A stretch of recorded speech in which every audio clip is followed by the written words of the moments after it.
That's, I think you've been doing that for quite a while. But I have to start out by asking maybe the really obvious question. Maybe you're sick of telling people about it, but what in the world is going on with this the collections that you have? You collect a few things, and some arcade machines or some pinball machines, stuff like that, right? Where did that all come from? When I was growing up in the 80s, everyone wanted Ricky Schroeder's Silver Spoons Arcade. And finally, when I had some cash and time in the room, I went out and bought it. One man's trash is another man's treasure. Arcades are going out of business. And so I don't mind driving a couple hours with a wad full of 20s, a couple of my buddies, and bringing back these machines and restoring them. So currently 13 pinball machines, 5 jukeboxes, and I'm living a childhood dream. I actually have a beautiful home arcade. I get to play. And thank you for bringing that up.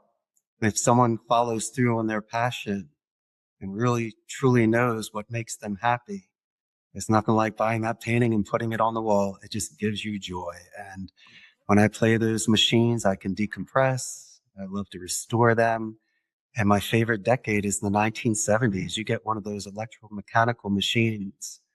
Oh, the artwork, the marquees, just the gameplay. So I fall in love with them, and I know what I like. But anyone that comes visits me, you get to play as much as you like. Play pinball. What's the furthest you've traveled to pick up one of these machines? I'll go 5 hours for this. Yeah. I've shipped them from the United States. Let me put it this way. You're willing to do whatever it takes. And, but it's interesting. I've seen the extremes. I've seen the guy that just has them in a bodega with a bunch of other machines. He just picks them up and tries to resell them. And then you have the collector. It's up in the mountains. A guy from Canada moved on. He's got to get rid of it. And so, when they put it out there, there's very few of us in this country. A very good friend of mine, Martin, up in Tamarindo, he collects them as well and restores them. So he and I are always treasure hunting, but we're a small crew. We know the value. A lot of people just think they're turnkey. No, you really need to replace certain parts and keep them well. And the worst thing you could ever do is bump and move a machine.